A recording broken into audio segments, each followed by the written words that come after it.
Hello, everyone. Nubkeks here. Good morning. Welcome back to Nub Raids, where the Tea Party Titan event is kicked off. I think this is absolutely worth doing for a lot of you. A lot of you. I'll break down who, why, and how in today's video. A couple of bits of news about me before we dive in. So first of all, we've got a lovely storm at the moment in Ireland. Very fun. Storm Éowyn. Lord of the Ring fans are probably proud, as that's fun. But some good news from your perspective is I've been fairly late making videos this week and getting up news because I was called into jury service. Well, on Wednesday, I was at sort of Wednesday afternoon, I was selected for a jury. We went in. I've got an alarm going off now. Whoops. I went in then on Thursday, obviously expecting to be launched fully into the trial. It was indeed it's the Central Criminal Court in Dublin. It was actually a trial about rape, an alleged rape. Pretty serious stuff. But yeah, went in. We heard a tiny bit of evidence, like just this is the map, this is where it happened, and stuff like that, where it's alleged to happen. And yeah, then sort of out of the blue, on like the first witness who was actually saying anything at all, trial was interrupted, and the judge said, "Came back. We came back after lunch. We leave the courtroom for about 2 hours, and we came back and he said, can't tell you why, but for reasons, this trial can't continue." So, yeah, the trial is you're now free to go. Thank you for your jury service. You've performed your civic duty admirably. You're now excused from being on a jury for 3 years, and that was it. So I'm free. My experience of jury duty is over, which is both exciting and sad. It's it's nice to be back and be able to work and also not have to deal with the stress of hearing what probably could have been very emotional testimony and affecting testimonies and stuff like that. Uh, and then it's disappointing on the other hand because having finally been selected for a jury and having to wait around and be part of the selection process for multiple days, it was like, oh, this is actually coming to be something, like we're actually going to do something important. And it sort of feels like we didn't really do anything important actually in the end. We got selected and sent off. So I don't know. Maybe I'm sure I'll do jury duty another time in life. We'll see. But that was that. So it was a real anticlimax, and we're back.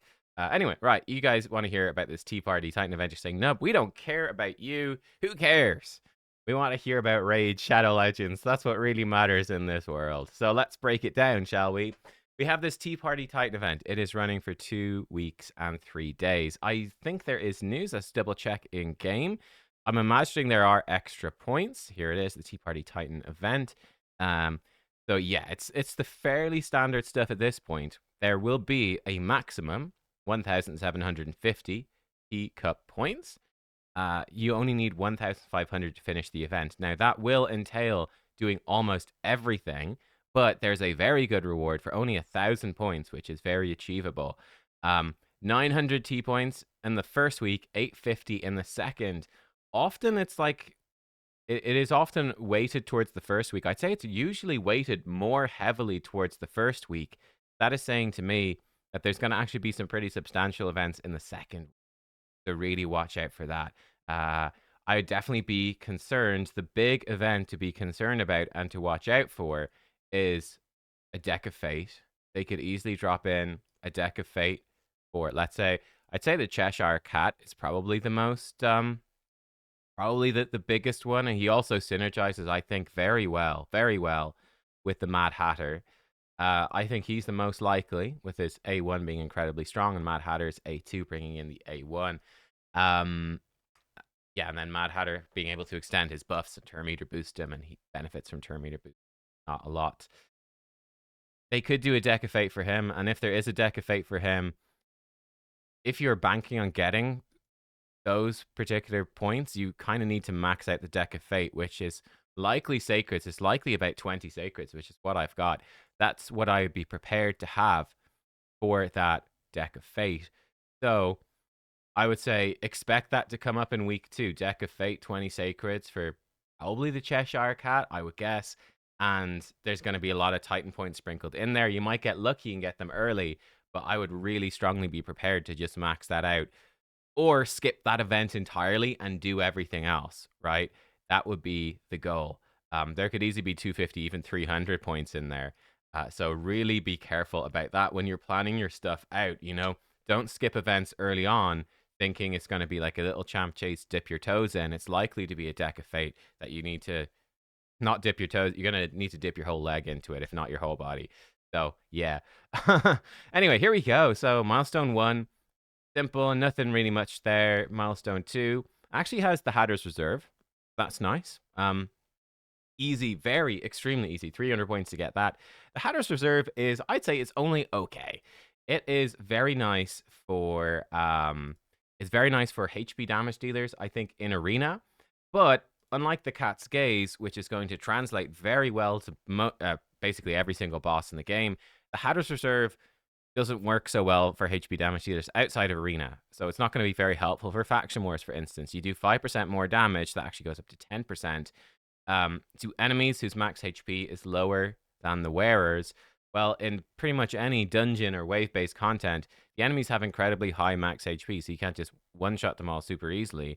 So, yeah, it's not really going to work there. Now, you could use it as a sort of a defensive relic. Could be an interesting way to do it. A defensive relic in things like Faction Wars, or potentially some bosses or dungeons in the future, on an attack-based hero that might, with increased attack especially, might actually have higher attack than your attack-based damage hero. You might exceed a boss quite easily, and then you could take up to 10% reduced damage and get a big chunk of base HP as well.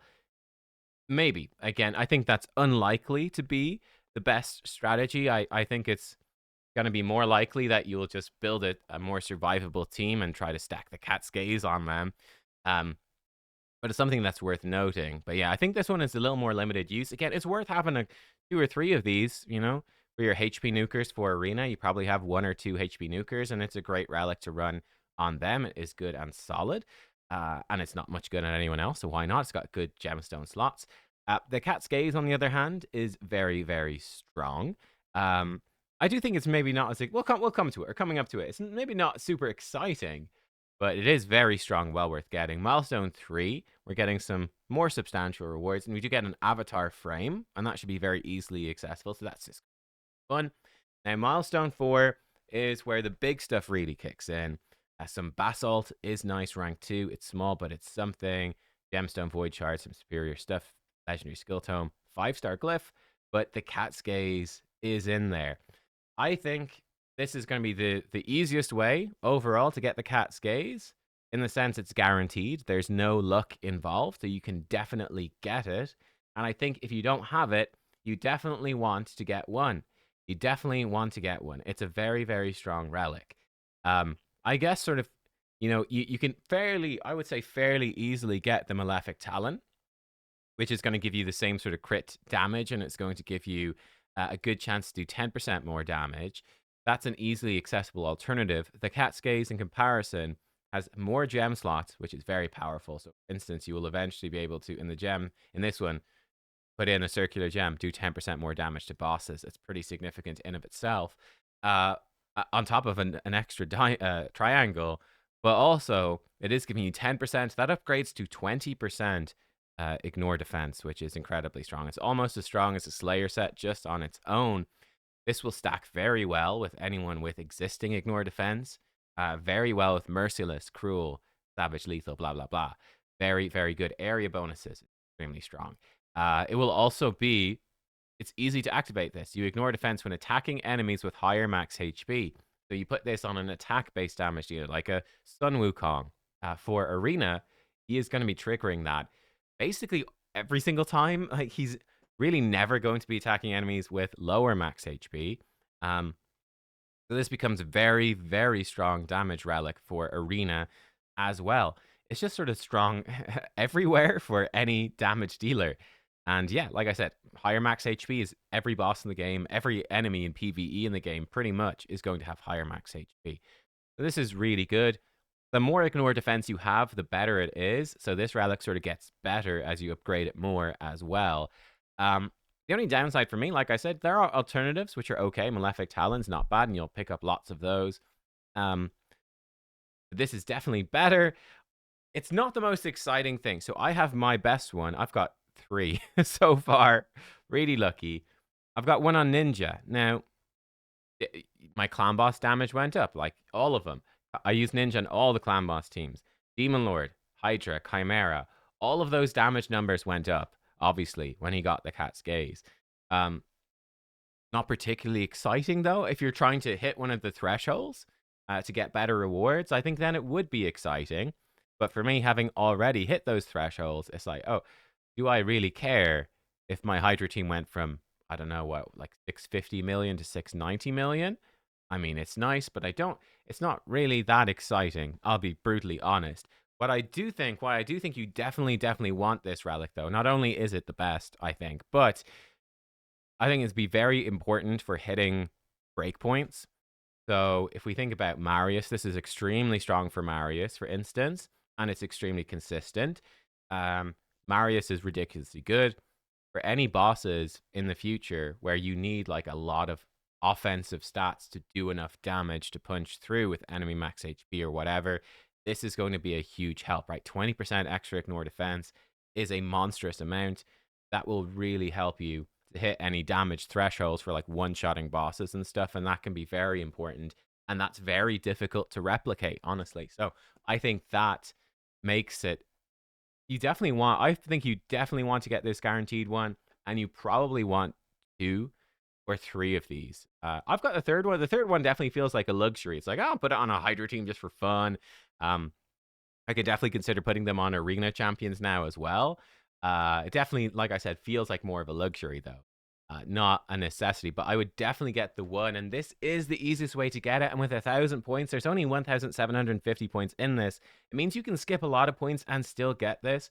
I think for anyone in the mid game or further, this is a must-get relic. Definitely want to get it. There will obviously definitely be, because people like damage relics and people like doing damage, there will definitely be more damage relics, new ones in the future, which will be as good, and there will definitely be ones in the future which are better than this one. But for now, and probably for a good chunk of time, this will be the best. And yeah, it's likely to be very. Again, it's only legendary. Bear that in mind. Only legendary. There will be mythical ones which are much better in the future. But will they do guaranteed events like this for a mythical relic? Probably not. I mean, consider how difficult a mythical champion is. That's sort of what you're looking at with mythical relics. Legendary relics, even themselves, are extremely hard to get. And this is a guaranteed one. How many legendary relics do you have? Here's one for free. Well, not for free, but here's one that you can guaranteed get. It's very useful.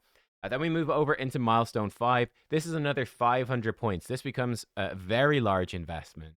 But it does give you the 5-star Hatter Perfect Soul. I am going to go for this myself. I think the Mad Hatter is extremely good. He is such a weird champion to get your head around, I think, anyway, because each one of his abilities is really loaded up with incredibly powerful effects, including his passive, but none of them really have any interaction or synergy together. It's like, let's take 4 really powerful skills that have absolutely nothing to do with each other, and just, I guess his A1 synergizes a bit with his A2. That's about it. And the rest really is just really powerful effects completely separate. But I think he's extremely strong. He is going into a Hydra team for me, 100%. My current top Hydra team, though, I think with Fina, I'll probably finally get around to building a Trunda team, and that will become, because it's Trunda, and she's perfectly balanced, obviously. That will be the strongest team. But yeah, I mean, in other teams, he's ridiculously good, extremely good. This move is crazy. The ally attack is very strong. I mean, like I said, his kit is very disjointed. I took him into Arena on some of the test server videos. And again, I was like, well, it feels like he shouldn't be good at Arena, but he kind of was. He just ended up being extremely strong, just pumping out healing and true fears. The ally attack is actually very powerful if you've got a strong A1 champion. I was like, I did not expect him to perform at all. I expect him to really flop in Arena, to be honest. And I was like, this guy, he's actually doing all right. Like, what is going on here? Especially the passive was very strong. Even if you're locked out or whatever, he's still pumping out the heals and the true fears, and it's kind of nice. Bizarre. like it's a hard one to get your head around, but I think he's really good. Now for the soul, it's a bit clunky. What soul do you even put on the guy? Um, for me, I am. Let's jump over to this guy. Uh, Nature's Wrath gives him damage. For me personally, I want him for Harmonic Impulse because I am going to be running him on a team where we're going to run him and Mikage cleansing, and Ninja is already under Veil. So we're sort of YOLOing it past the Fears and True Fears and Hydra. So for me, this is actually quite useful. Like if he misses one of his skills because of the True Fear, it will basically reset that skill. Decreases cooldown by 2 turns, and then it goes down by 1 turn at the start of his next turn. His cooldowns are 3 turns. So a 5-star blessing here basically means if he misses his A2 or his A3 because of the True Fear, it will essentially reset it with no cooldown, which is great, and give him some turn meter, which is really cool. The turn meter fill gets stronger at 6-star. He would not be a high priority to build a 6-star. Downside of Harmonic Impulse, it is not going to help for anywhere else in the game. And I also think he doesn't really need the stats. The extra accuracy is nice, but like, what do you build on Mad Hatter? You probably just build like speed. Quite easy to build him to be super tanky because look at those base stats. They are bonkers. It's very easy to build him to be fast and accurate and tanky. It's not hard to build a guy. I guess it will help. I'm going to try get him in 4-piece reflex, 4-piece merciless. So it will help to hit the stat threshold. I can use some worse quality gear on him. Not too important though. For me, I think it's worthwhile for me because, and maybe for a good chunk of you, if you're planning to use the Mad Hatter, and he is incredibly good. The only downside, like I said, is he's certainly insane for Hydra. I'm not sure how good he will be for other areas of the game. Will you need, I don't know, like we know there's a new Faction Wars coming at some point. Like, is that going to be really difficult? Will he be good there? I just don't know for sure. Let's see, people are rating him. Yeah, as you can see, extremely high for Hydra. And he's all right everywhere else. Like, he's good for Faction Wars. Arena, people are thinking he's okay. Chimera, he's okay. You can maybe definitely do some interesting Chimera builds there, but Hex is not useful for Chimera. You're not getting the full benefit. Any content like Hydra in the future, he'll be extremely strong. But will there be content like Hydra in the future? In a near enough future where he is relevant to it, I don't know. For me, I think it's definitely worthwhile because I've got the resources. I'm end game. Getting a 5-star soul is incredibly hard, incredibly expensive. Getting one guaranteed like this for a relatively low cost compared to trying to get it without a guaranteed event like this on a champion that I'm planning to use on one of my end game teams, for me is worth it. But for you might not be. So I wouldn't worry too much about missing out on the Hatter Perfect Soul. Though I think if you're end game like me and you've got the resources and you're going to be using him, then it's definitely worth picking up. But for most players, I wouldn't stress too much. That being said, for most players, so anyone sort of mid game or later, so perhaps like 6 months into the game or later, I do think the Cat's Gaze is extremely valuable. So for instance, on my free-to-play, on the free-to-play challenge, I'm not really too worried about the Cat's Gaze. I might look into it, but I'd rather probably just progress. That's like a 3-month only account, and then it gets abandoned after 3 months. Like, I'm not going to have good gems to put in there. It would be nice. It would be great, but I don't know if the cost is going to be worth it. I mean, we'll see. We'll see. But that's sort of my thoughts on the Titan event. Do we have any much information? Let's double check that before we go. On upcoming events in the next few days. Obviously, we've got the Summon, the Champion Chase right now. Ice Golem tournament. Yeah, it's gonna be a bunch of fusion-esque events. Oh yeah, there's actually a good bit in here. We will have a Summon Rush next weekend. There you go. Spider tournaments with special rules. This is probably, you have to use a specific faction. That's a bit scary. Dragon turn attack with points in there. Yeah, it's definitely not going to be something that I think an early game player is going to be able to do. Mid game might be tricky, might be very tricky. Spider tournament, you can always do like stage 10. It's very efficient, at least normal. But yeah, Summon Rush event then is next weekend. So yeah, I'd be prepared for that. And then I'd be definitely prepared for like Deck of Fate or Hero's Path or something the following week. Oh, sorry, we've got a Deck of Fate here. Yes. Oh my god, I missed this. I'm an idiot. I should have looked at this sooner. My bad. So we are... Am I looking at this correctly? Yeah, we are over here. So a Deck of Fate, it is happening next week. Oh shit. The 27th Deck of Fate event confirmed. And yes, it will have teacup points. Hmm.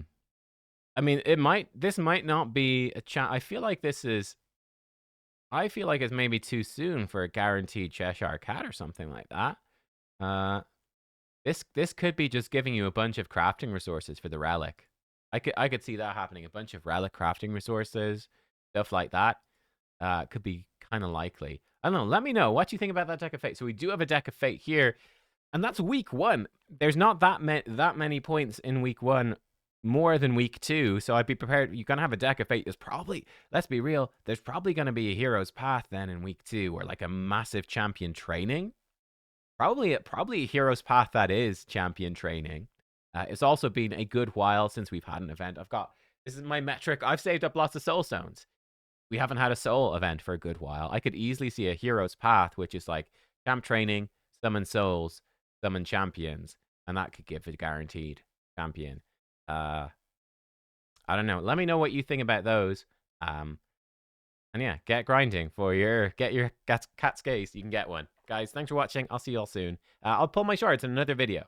I'll see you for that. Goodbye.